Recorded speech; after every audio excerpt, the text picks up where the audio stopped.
kata kuncinya adalah merasa. Pertanyaannya adalah apakah demikian? Belum tentu. Belum. Kita mungkin lebih hebat daripada dia. Mungkin kita lebih pintar daripada dia. Tetapi karena perasaan kecil kita yang lebih menguasai, akhirnya kita kurang bisa menangkap rasa syukur.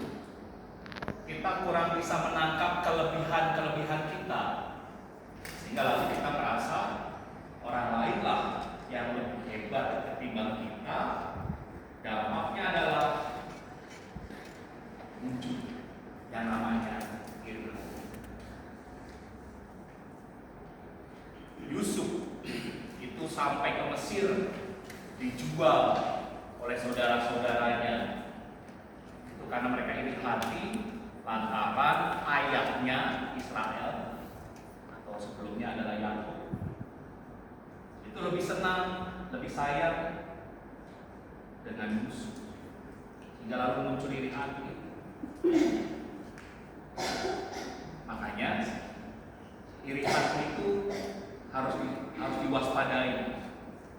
Ya, ibaratnya Anda sekalian kerja di rumah sakit pakai masker. Tandanya apa? Takut kalau ada virus. Ya, padahal virus yang paling berbahaya itu adalah virus iri hati.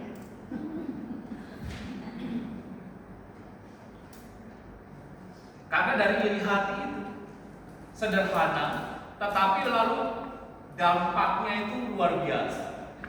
Muncul kejahatan-kejahatan yang lain. Untungnya ada Ruben yang menyelamatkan Yusuf. Coba kalau nggak ada Ruben, mereka sudah sepakat mau apa? Mau bunuh. Mulai dari rasa iri hati. Makanya di awal tadi saya mengatakan, Suster, Bapak Ibu, saudara-saudara yang terkasih, coba masuk dalam hati. Saya ini termasuk pribadi yang mudah iri hati atau tidak. Harus disadari gitu, disadari. Karena iri hati itu seperti virus, bahaya itu, bisa mematikan itu. Tidak hanya virus COVID, tapi virus iri hati itu berbahaya. Karena kalau ada satu pribadi yang mudah iri hati, pasti orang itu tidak akan bisa bekerja dalam satu tim. Orang lain akan dianggap musuh. Bahaya, bahaya. Orang lain itu dianggap musuh. Bahkan yang paling tragis adalah kalau dia bahagia, itu saya menderita. Itu orang iri hati. Ngeri kan? Ngeri loh. Anda bahagia, kalau saya tipikal orang yang iri hati, Anda bahagia, saya paling menderita. Saya nggak suka Anda bahagia. Jadi kebahagiaan saya adalah penderitaan Anda. Kan normalnya kamu bahagia, ya saya bahagia. Jadi kalau saya melihat Bapak dan Ibu bahagia, ya saya senang. Teman saya bahagia tuh, saya jadi ikutan bahagia. Itu kan normalnya. Tetapi orang yang iri hati itu enggak. Kamu bahagia, saya sakit hati. Kalau bisa kamu jangan bahagia gitu. Yang bahagia biar saya saja. Kan ngeri. Kalau ada orang model begitu masuk dalam tim di rumah sakit berayat, hancur berayatnya. Gak bisa kerjasama. Makanya masuk ya. Aware. Karena apa? Karena kita berada di sini bekerja dalam satu tim network, tim berjejaring. Jangan sampai jaring itu rusak karena keberadaan kita. yang mudah iri hati. Nah, mengapa kita iri hati? Karena kita kurang mampu untuk melihat kelebihan-kelebihan dalam diri kita. Bacaan Injil itu seharusnya si penggarap-penggarap ini, kalau mereka itu pribadi yang tahu bersyukur, mereka senang. Semua fasilitas sudah disiapkan, tetapi karena mereka tidak tahu bersyukur, dikasih hati minta jantung. Kan harusnya mereka senang banget. Nah, jangan sampai Bapak dan Ibu, saudara-saudara yang terkasih, sudah bekerja di rumah sakit Bryan Bini Mulyo ini, tapi selalu merasa kurang dan kurangnya apa, Romo? Ya, kurang rasa bersyukur, kurang rasa berterima kasih. Jadi iri hati itu pasti ada kaitannya dengan rasa syukur. Itu berbanding.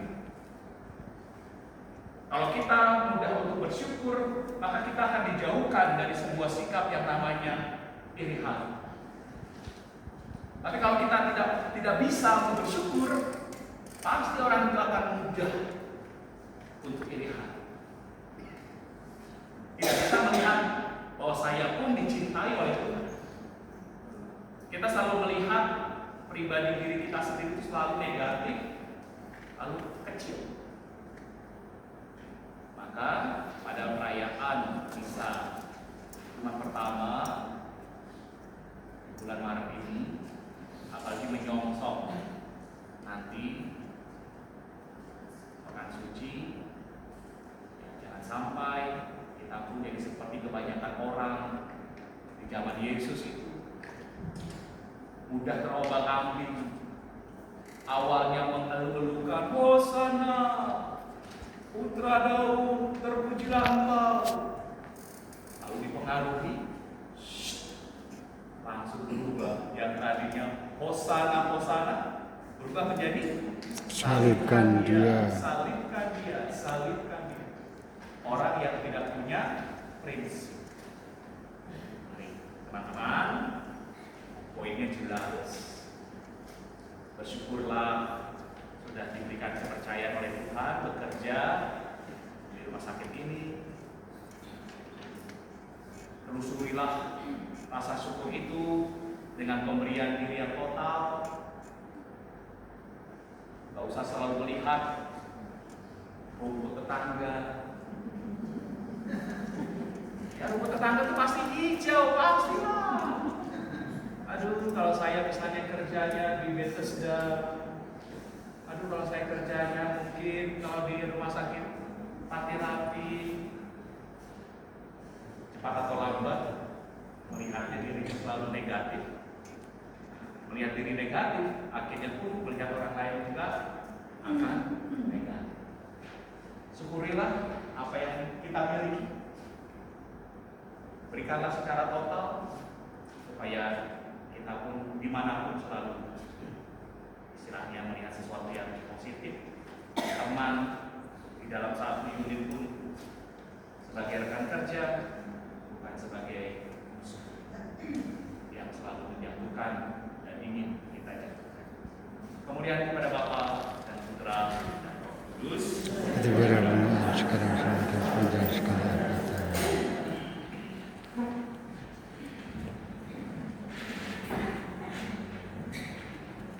Allah Bapa